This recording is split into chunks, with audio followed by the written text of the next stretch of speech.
Humanity has been described, in records dating back more than 4,000 years, as a species created with a specific function, not as a philosophical hypothesis, not as a modern religious interpretation, as a fact recorded on clay tablets, preserved under the rubble of civilizations that disappeared even before the alphabet you are reading now existed. These tablets were found fragmented, burned, buried under layers of destruction that accumulated over millennia.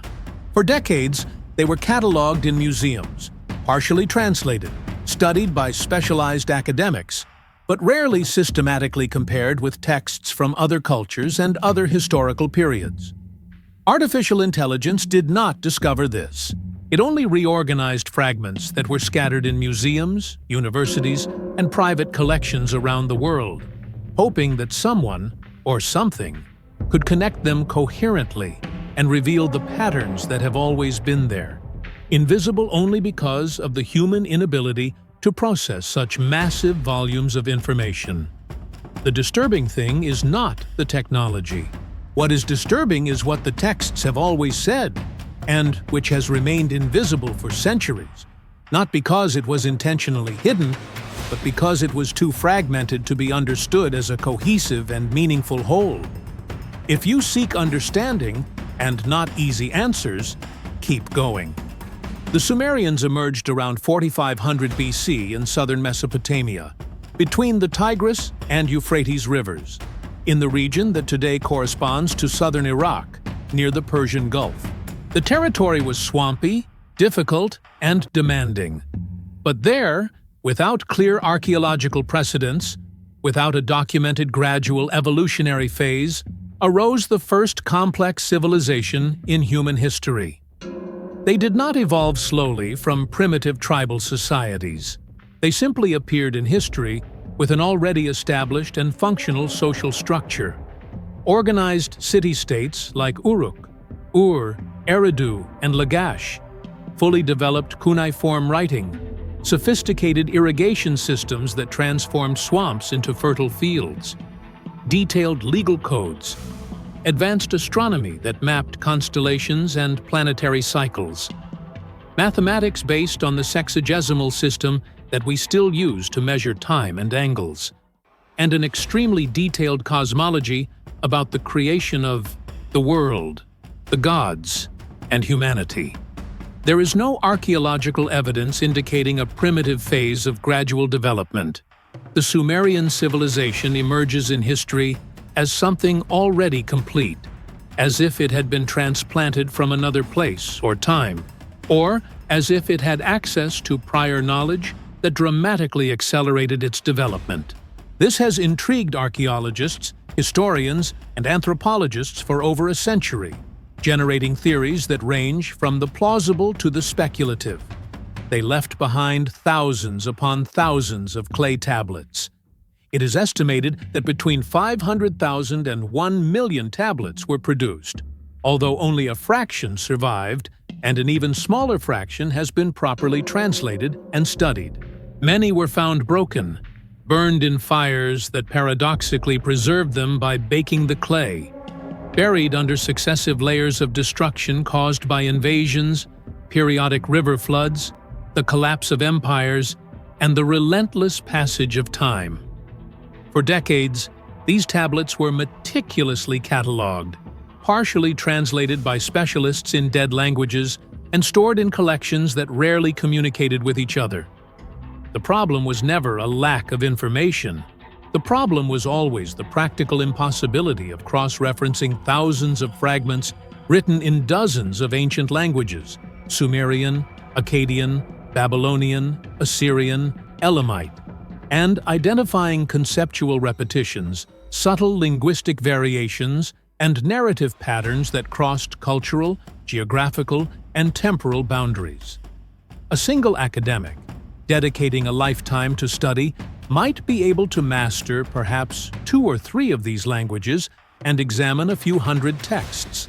But connecting all of this comprehensively has always been impossible. Artificial intelligence has fundamentally changed this, not because it thinks like a human, not because it possesses consciousness or spiritual understanding, but because it processes volume and identifies patterns with a speed and breadth that no human or team of humans could achieve. Natural language processing algorithms can compare semantic variations between texts written millennia ago, detecting not only identical words, but equivalent concepts expressed in different ways. They can reconstruct gaps in damaged tablets based on linguistic patterns observed in similar texts, filling in blanks with statistical probability that is often confirmed when more complete tablets are discovered. They can identify conceptual repetitions, parallel narrative structures, and recurring themes that a human would take decades to map manually, if they could map them completely at all. AI does not interpret the spiritual. It does not decide what texts mean in terms of ultimate truth or metaphysical reality. It reveals textual consistency. It shows where different cultures, separated by centuries and kilometers, essentially say the same thing with different words. And what she found, by systematically cross-referencing Sumerian, Babylonian, Akkadian, Assyrian records, and later biblical texts, was a repeated narrative with surprisingly minimal variations.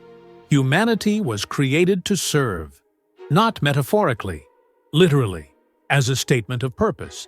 Stay until the end. The Enuma Elish, the great Babylonian creation epic based on earlier Sumerian sources, now lost or fragmented, describes the birth of man in an explicit and functional way. The text, inscribed on 7 tablets, begins with primordial chaos, when only mixed and undefined waters existed.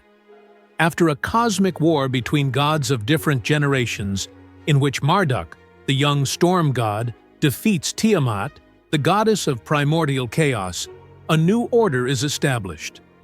Marduk becomes the king of the gods. But a practical problem arises. The lesser gods, called Igigi, are exhausted.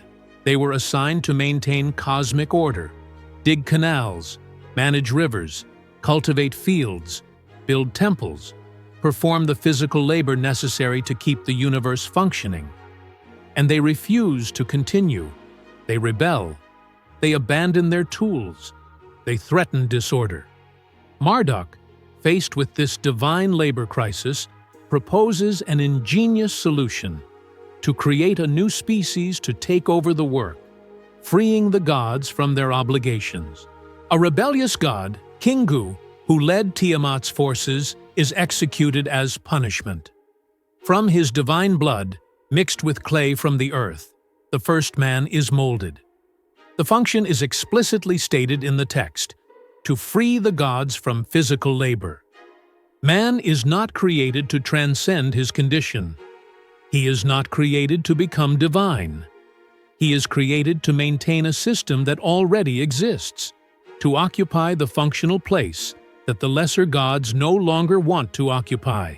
In the even older Atrahasis text, dated to approximately 1800 BC, but based on oral traditions likely much earlier, the narrative is even more direct and devoid of epic ornamentation. The gods are simply exhausted. For 40 years, they have dug canals that drain swamps and irrigate fields. They carry heavy baskets of earth. They keep rivers within their courses. They work day and night maintaining agricultural and hydrological order.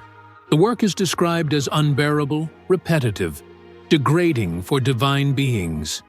The Igigi, the working gods, finally revolt. They burn their tools. They march at night towards the palace of Enlil, the supreme god, demanding relief.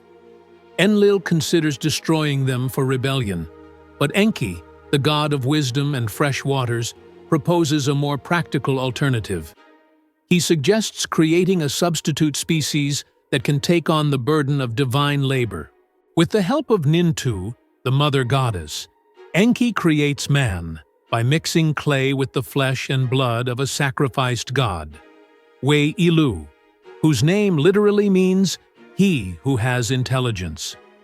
The divine component gives man enough intelligence to perform complex work. The earthly component keeps him mortal, limited, bound to the earth. Man assumes the burden that belonged to the gods. Humanity does not arise as an evolutionary accident, an inexplicable miracle, or the culmination of a creative process.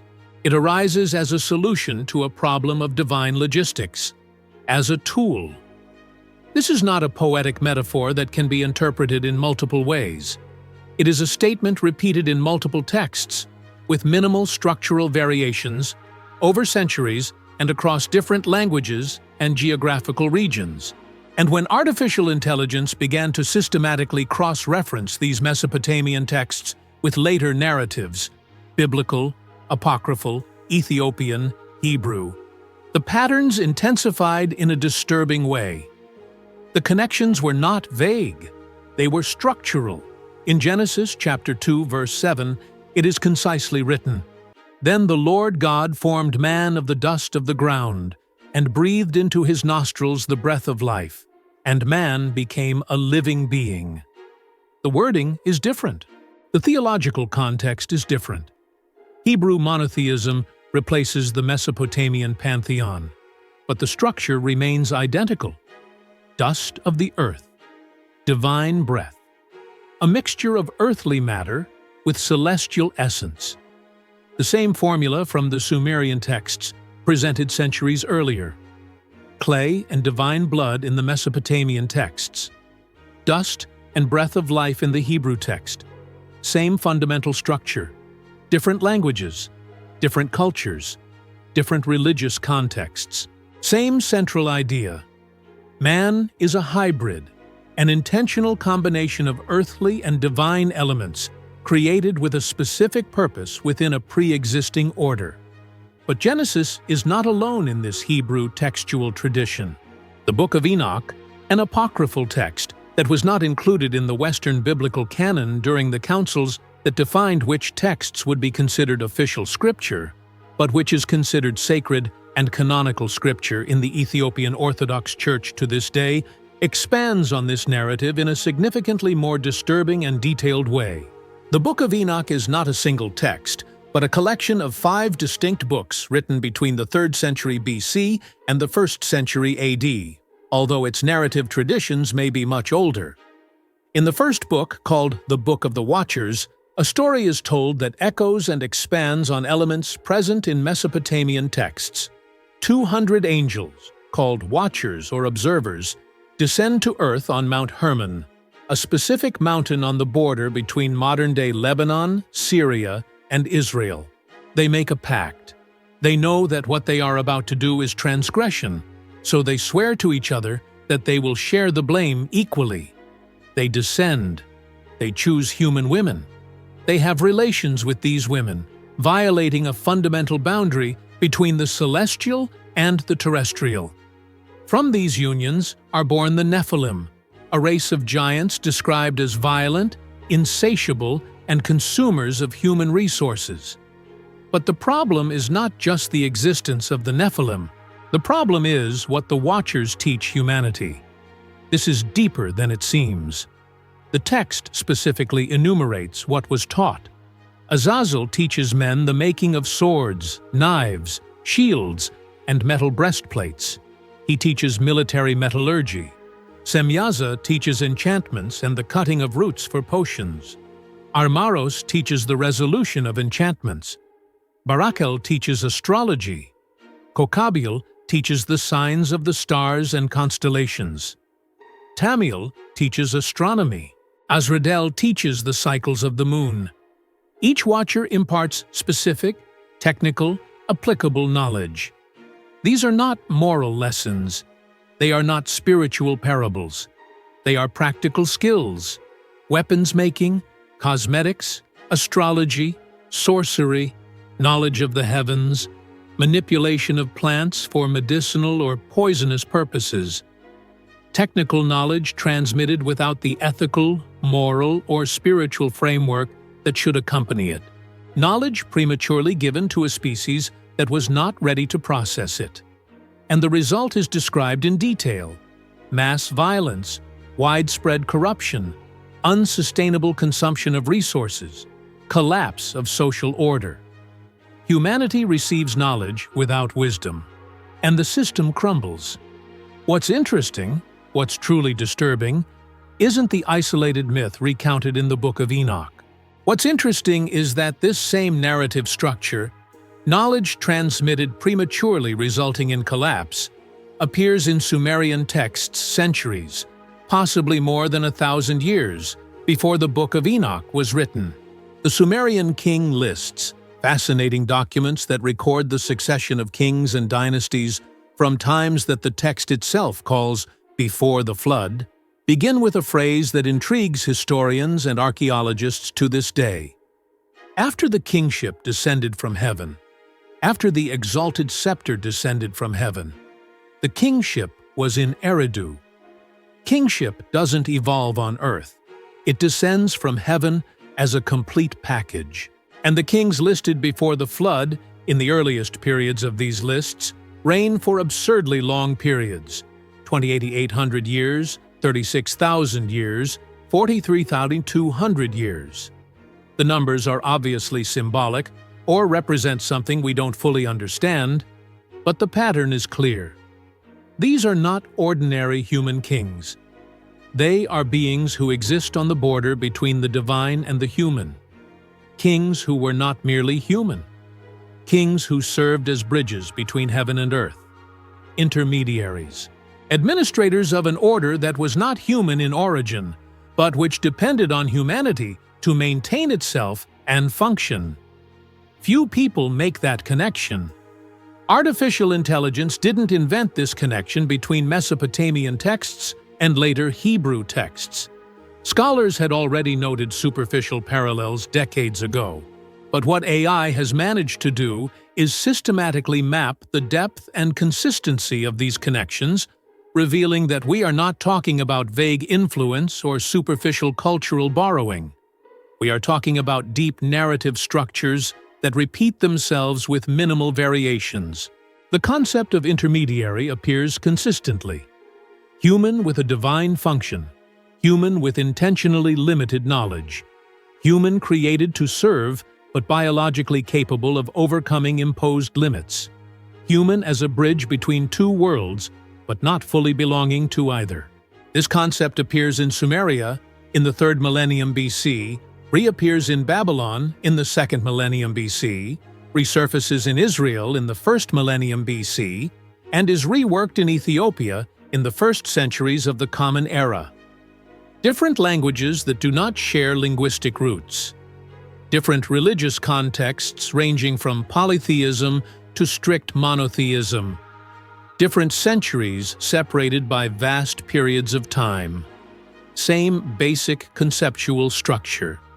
Texts don't simply copy each other. They engage in dialogue. They respond to one another over time. And what they say collectively, when read not as isolated fragments, but as an interconnected corpus, is profoundly unsettling. Humanity was created with intentional restrictions. Knowledge has always been limited from the beginning, not by the arbitrary cruelty of the gods, not by divine envy of human capacity, but by functional design. Because unrestricted access to knowledge, especially technical knowledge, and manipulative power over nature, without the developed moral, psychological, and social structure to sustain and wisely direct it, inevitably generates systemic collapse. This is explicit in the Book of Enoch, where the knowledge transmitted by the Watchers leads directly to violence, corruption, and the need for catastrophic divine intervention. It is implicit but clear in Genesis, in the story of the tree of knowledge of good and evil, where premature access to knowledge results in expulsion from paradise, mortality, pain, and hard labor. It is found in the Sumerian Atrahasis, where the gods decide to send the flood not because humanity sinned morally in the later religious sense, but because it had multiplied too much, become too numerous, too noisy, consumed too much, and expanded beyond the limits of the system that was designed to contain it. This detail changes everything.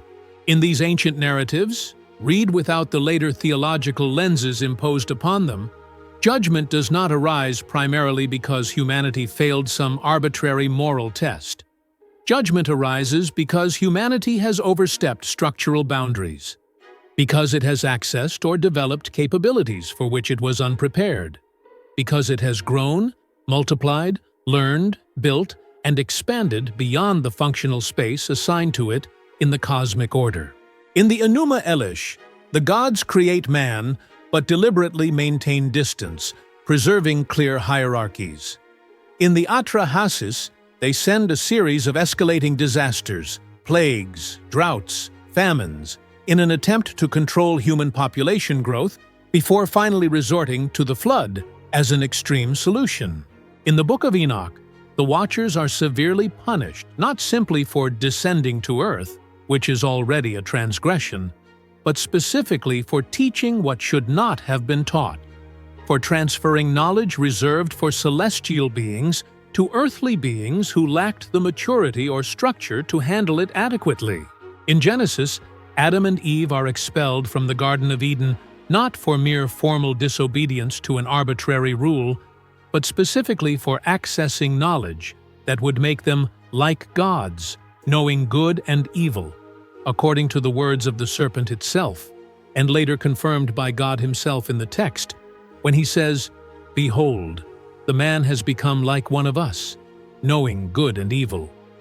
Repetition is not a historical coincidence. It is a structural pattern. The Book of Jubilees, another significant apocryphal text not included in the Western Christian biblical canon, but considered canonical by the Ethiopian Orthodox Church and the Beta Israel Jewish tradition, reinforces this idea of structured order in an even more systematic way. The text, likely written in the 2nd century BCE, takes up and expands upon the narratives of Genesis and Exodus, organizing the entire story into periods called Jubilees, cycles of 49 years. It describes creation as a carefully structured and hierarchical order, where each category of being has its designated place, its specific function, its clearly defined boundaries, and its responsibilities within the larger system. Angels in the celestial spheres, humans on earth, animals below humans, plants below animals, each with its appropriate domain. The primary transgression in this cosmology is not moral in the sense of individual ethical choices between good and evil. The transgression is territorial. It is hierarchical. It is functional. It is the violation of established boundaries between categories of beings. When the Watchers cross the boundary between heaven and earth, when they have relations with human women and produce hybrid offspring, when they teach celestial knowledge to earthly humans, they are not simply being immoral. They are breaking the fundamental structure of the cosmic order. And when humans access knowledge reserved for the divine, when they develop abilities that make them like gods, they are not simply sinning. They are destabilizing a system that was designed with specific limits for each category of being. And here is the truly most disturbing part that emerges when all these texts are read together. This is not culturally isolated religious narrative that can be dismissed as local mythology of a specific people. It is systematic intercultural repetition. The Sumerians of the 3rd millennium BC did not know the Book of Enoch that would be written 1,500 years later. The authors of Genesis in the 1st millennium BC did not have access to the original text of the Enuma Elish, written in Akkadian cuneiform. The Ethiopian scribes who preserved Enoch and Jubilees in the first centuries of the Common Era were geographically and culturally distant from ancient Mesopotamia. There was no internet. There were no global libraries. The transmission of texts was slow, expensive, and limited. And yet, the stories coincide. The structures are parallel. The consequences are identical. The central message remains consistent. There is an order. Humanity has a specific place in that order with specific limits, and the attempt to overstep those limits results in catastrophic collapse. Save this for the end, AI didn't create this connection out of thin air. It didn't invent parallels that don't exist. What it did was make visible a pattern that has always been present, but was impossible to fully map using traditional academic research methods. When algorithms began mapping recurring themes in thousands of ancient texts from different cultures, languages, and historical periods, they identified something that scholars had intuitively suspected, but had never been able to prove systematically and quantifiably. There is an underlying mother narrative, a deep narrative structure that precedes all known specific cultural versions. And this narrative says that humanity was created with intentional and functional limits, that knowledge was restricted by design, and that transgressing these limits through premature access to knowledge or power results not in arbitrary divine punishment, but in inevitable structural collapse, not as moral punishment, as a systemic consequence. Like a machine that receives fuel beyond its designed capacity and simply breaks down. The next point connects everything, and is rarely discussed outside of highly specialized academic circles. The Sumerian tablets consistently describe man as a hybrid being, part divine, part earthly. The divine part grants him intelligence, consciousness, the capacity for complex language, and an aptitude for planning and construction. The earthly part keeps him mortal, physically limited, bound by biological needs, dependent on food, water, and shelter. Capable of transcending his animal condition through intelligence, but not destined to transcend his mortal condition and become divine. In the Enuma Elish, the gods create man specifically so that they themselves can rest from work. In the Atrahasis, they create man so that they no longer need to perform degrading physical labor. The idea of work, of an assigned function, of a specific purpose within a larger system, is at the very origin of humankind according to these texts. Man is not created free to determine his own purpose. He is created with a predefined mission. He is both a tool and a creature. But here is the critical point that systematic AI analysis has clearly revealed. The mission is not evolutionary or progressive. There is no promise in any of the original Mesopotamian texts that man will eventually become divine through spiritual development or the accumulation of knowledge. There is no narrative of ascension. There is no path described for humans to transcend their hybrid condition and fully unite with the divine. There is only maintenance. Man's function is to maintain the existing order, cultivate the fields that feed the temples, build the cities that honor the gods, perform the rituals that sustain the cosmos, not to fundamentally transform the order, not to reimagine the system, not to evolve beyond his designated category, to maintain. This comes into direct and dramatic conflict with the dominant modern narrative of inevitable progress. The idea, so deeply ingrained in the modern Western consciousness that it is rarely questioned, that humanity is in constant upward evolution, destined to continually surpass its previous limits, to reach new heights of knowledge and power and capability, is historically very recent. It emerges during the European Enlightenment of the 18th century, intensifies dramatically during the Industrial Revolution of the 19th century, when technological progress becomes visible and measurable within a single generation, and explodes in the contemporary digital age, where fundamental changes happen not in centuries, but in decades or even years. But this idea of continuous and unlimited progress does not exist in ancient texts. In any of them. In ancient texts, consistently across cultures, the attempt to overcome designated limits does not lead to glorious ascension. It leads to catastrophic collapse. It leads to deluge. It leads to expulsion. It leads to destruction followed by a reset. Something has been preserved through the ages. Something has been hidden or forgotten, or deliberately suppressed.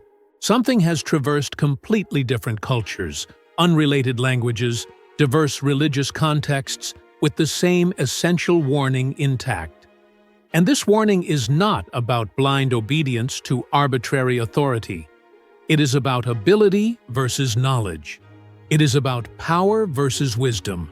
It is about the fatal difference between knowing how to do something and understanding whether it should be done. Few people reach this point. When artificial intelligence began comparing not only content, but also narrative structures of creation, fall, and judgment in different cultures, it identified a consistent temporal pattern. First, creation with a specific function and clear boundaries. Second, a period of operation within the designated limits. Third, transgression of the limits through knowledge, excessive reproduction, or ambition to equal the divine. Fourth, an attempt at correction through warnings or minor disasters. Fifth, when correction fails, a catastrophe that functions as a systemic reset. This pattern appears in Sumeria, with the flood of Atrahasis. It appears in Genesis, with Noah's flood. It appears in the Book of Enoch, with the imprisonment of the Watchers and the destruction of the Nephilim. It appears in multiple cultural traditions around the world that preserve memories of a great flood or catastrophe that nearly exterminated humanity. In the Book of Enoch specifically, the Watchers teach metallurgy, weapons, technical knowledge applied for destructive purposes, and this leads directly to organized mass violence on a previously impossible scale. The question is not whether metallurgical knowledge is intrinsically good or evil in some abstract moral sense. The question is whether humanity at that time was ready for it, whether it had the social structure to regulate its use, whether it possessed the moral maturity not to immediately transform every technological advancement into a military advantage. In Genesis, the tree of the knowledge of good and evil is not forbidden because knowledge itself is dangerous or because God is jealous of its knowledge. It is forbidden because humanity, newly created, does not yet possess the psychological, moral, and social structure to process this knowledge without destroying itself and the garden it inhabits. This isn't primitive religious moralizing. It's a sophisticated warning about ability versus access, about the difference between having a tool and knowing how to use it wisely. And here lies the most impactful and contemporarily relevant part of everything that artificial intelligence has reorganized by systematically cross-referencing these texts from different eras and cultures. The problem was never creation itself. The problem is consciousness without wisdom. The problem was never humanity's existence. It is humanity knowing too much, too quickly, without the moral, psychological, social, and spiritual structure necessary to adequately process what it knows. It is humanity possessing technical power that dramatically exceeds its ethical maturity. It is capability outpacing responsibility. In Sumerian texts, man is created to maintain an already existing order. He receives enough intelligence to work, organize himself, multiply, and build civilizations, but not to transcend his function within the system. The problem arises when this growth escapes its limits. In the Atrahasis, the flood does not occur because of moral sin, but because humanity becomes too numerous, too noisy, too consumerist. The transgression is not ethical in the modern sense. It is structural. It is growth beyond the capacity to sustain itself. In the Book of Enoch, the Nephilim are destroyed not only because of their hybrid nature, but because they represent concentrated power without corresponding wisdom, unbridled force, destructive capacity without ethical structure. When these texts are read without subsequent theological filters, the central fear is not moral rebellion against divine commandments. It is uncontrolled evolution. It is a species created with clear functional limits that, by developing knowledge, technology, and social organization faster than wisdom, oversteps the space allotted to it. And when that happens, the larger system cannot adapt. It collapses, or it is restarted. This ancient pattern finds a direct parallel in the present historical moment. For the first time, humanity is not only receiving knowledge, it is creating intelligences, algorithms that process volumes of information impossible for the individual human mind, systems that make complex decisions without direct supervision, technologies that rewrite the genetic code of the species itself, tools that redefine what it means to think, create, decide, and even exist. The problem is not the technology itself. The problem is that there is no global ethical framework capable of keeping pace with the speed of this advancement. Capacity runs decades ahead of responsibility. Power emerges before the maturity necessary to control it. Ancient texts don't speak of artificial intelligence, genetic engineering, or digital automation, but they repeatedly speak of knowledge without wisdom, of technical power without moral restraint, of capabilities that exceed the comprehension of those who use them. And they consistently assert over millennia that this doesn't lead to arbitrary punishments, but to inevitable collapses. Not as capricious divine punishment, but as a logical consequence of systems overloaded beyond their designed limits. The apocalypse, often interpreted as sudden destruction, actually describes a belated revelation. The moment when the veil is lifted, the instant when humanity realizes it has crossed irreversible boundaries, that it has created powers that cannot be uninvented, that knowledge cannot be unlearned, that the acceleration cannot be stopped without extreme cost. In Sumerian texts, the flood functions as a functional reset. In the Book of Enoch, the Watchers are imprisoned not to erase the transmitted knowledge, that's impossible, but to prevent further acceleration. The damage has already been incorporated into human culture. From then on, all that remains is to deal with the consequences. The pattern repeats itself: creation with limits, expansion beyond the design, attempt at correction, collapse. Artificial intelligence has not created a new narrative about human destiny. It has merely rearranged old fragments and revealed a disturbing consistency. Humanity thrives as long as it remains within functional limits. It enters crisis when technical power surpasses ethical wisdom. This warning transcends cultures, languages, and millennia because it describes a framework, not a supernatural prophecy. The difference now is decisive. This time, there are no watchers descending from the sky to impart forbidden knowledge. There is no serpent offering the fruit. Humanity has become the autonomous agent of its own transgression. It creates the tools. It accelerates the process. It decides to advance without moral consensus, without collective maturity, proportional to the power it unleashes. Ancient texts do not predict the future. They describe patterns. And patterns repeat themselves when conditions repeat themselves. The warning has always been written on clay tablets, on ancient parchments, in texts preserved on the margins of official history. The ultimate question is not whether humanity has enough power to continue moving forward. It's a matter of having enough wisdom to recognize the pattern before repeating it completely.